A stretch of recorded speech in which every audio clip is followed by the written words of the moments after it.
All right, so you're here to play part of the YGK Fest tonight. Yeah. You're playing in Dinosaur Bones. Yeah. And you just released your new album.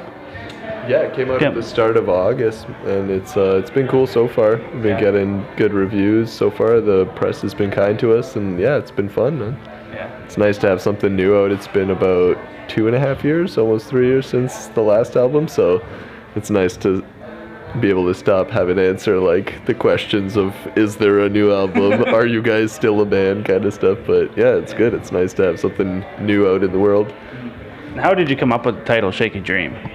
I don't know, we were playing around with a lot of words, and Shaky was one of them, and Dream was one of them, and we kind of fiddled around with a bunch of different stuff, but Ben ended up kind of just coming up with that combination of words, and it seemed to be the one that stuck out of everything that we had thought of, you know. The other ones, some of them kind of seemed cool, and then the next day you're like, nah, that's a stupid name, you know. Yeah. So that was it for the most part. Now, how did the track listing work out for you guys? How much fiddling did you have to play with that before you finally came on to your final track listing? Oh, for the organization? Well, it's interesting. It's kind of like organizing a set. You know, when you're doing the set list, you have to kind of figure out, like, what's a good way to open the set, you know, for people that haven't seen the band, and then where do you put the sort of quieter, softer tracks in there, and so you're not doing too much of this kind of jarring stuff. So, I mean, we fiddled around with it for a bit, but it just sort of came into place fairly naturally, you know. There's certain pockets you make where you're like, okay, we're going to put a couple bangers together here, and it just sort of felt, I guess, pretty natural the way it flowed. Oh, nice. Nice. How did you go about picking the first single for this album? Sleep Sick just seemed like the one, you know. It just, when we were listening to all of them, it kind of seemed like the most accessible track. And then we actually leaked a couple tracks before that, Spins and Circles and a few other ones, and then it came out. But it's just, sometimes you just listen to a record and you go like, okay, well, that one seems like the one for whatever reason, you know. It just kind of caught our ears, I think, and seemed like that would be a good one to lead out with. Have you guys got much radio play for the song yet? Yeah, Indie 88 is a new station in Toronto, and they've been really cool about playing that song a bunch. They play a lot of good local stuff.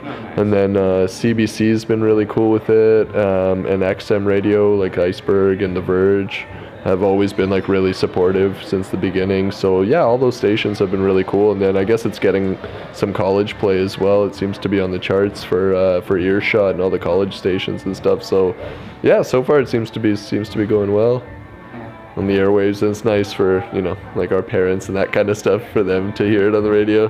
Gives them a little hope that we're going in the right direction, you know.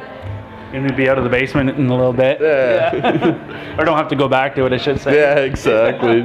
So yeah, it's been cool. It's nice kind of getting messages here and there from friends, just being like, oh, I heard it on the radio and that kind of stuff, you know. That's cool for us once in a while. You turn on your car and you're on a station and you hear your song. It's kind of a cool feeling for sure. Do you sing along, or you just change the channel? Oh, fuck, I'm sick and tired of that song. If I'm by myself, I'll listen to it. If there's a bunch of people in the car, it's kind of like weird listening to your own tracks. You're just like, oh, I'm going to change that. You don't just like crank it like, hey, you hear that, guys? Like, so it's like, yeah, it kind of depends on the scenario for sure. Now you guys are out and touring in support of the album right now. Yeah, we're going out. We've been hitting Ontario a bunch. We were out in London and Kitchener last weekend. We do this, and we're in Toronto tomorrow with our good friends Still Life Still are releasing a CD, so we're doing a show with them and a few other shows in Toronto. We just got vinyl for the record, which is exciting, so we'll be playing some shows later this month in Toronto, just kind of promoting that. And then, Ontario in October, some more in Hamilton, and Quebec and Montreal with this band Family of the Year from the States. So, yeah, we're just trying to get out as much as we can. You know, weekend runs for now, and then November we do a tour with Brendan Canning from Broken Social Scene. So we just announced that. That takes us out west. Ooh, out west in the dreaded winter time. Yeah, it'll be interesting. I actually didn't think about that. Out west, I mean, we love it. We haven't been in a bit, but it definitely is tricky territory. I mean, anywhere you go in Canada, Canada definitely prepares you for touring kind of anywhere else, because it's sort of pretty crazy. But I remember being out there a couple of years ago in April with Tokyo Police Club, and some of the drives on the mountains were kind of scary, like really snowy and icy, and the van's kind of sliding along. So hopefully we have good conditions, but I think we'll be all right. Some of that cuts into the States. We go under the Great Lakes as opposed to over them, so I think that'll probably help a little bit. So we'll see what happens, but I think we'll be all right. Nice. Now, for the rest of the shows that you're going to play, what's your set list going to consist of? Basically most of the new album, or are you just going to kind of pick and choose a couple songs off it each night? It's got mostly kind of heavier on the new album. You know, we definitely left some old songs in there. It's kind of weird when you go see a band and they play only new stuff. You know, it's cool, but at the same time, like, you don't know any of the songs, so it's a little weird. So we definitely made sure to leave some old stuff in there, but of course, like, we are, you know, pushing the new stuff as much as we can and just trying to get that out there. So it's kind of a little more leaning towards the new stuff, but it's still got, you know, old songs that people know in there. Oh, nice. So where can people pick up Shaky Dream?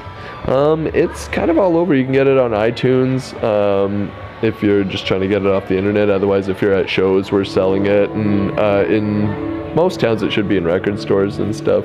So there's kind of a number of different places you can pick it up. But I mean, if you're at a show, that's probably the best place to grab it from us. At least you guys get the money this way, and it's not going through a third party. Yeah, exactly. You know, that way we can kind of just give it to you direct, which is always a good feeling. Yeah. Okay, well, thanks for your time. Yeah, no worries. Thanks for having me, brother.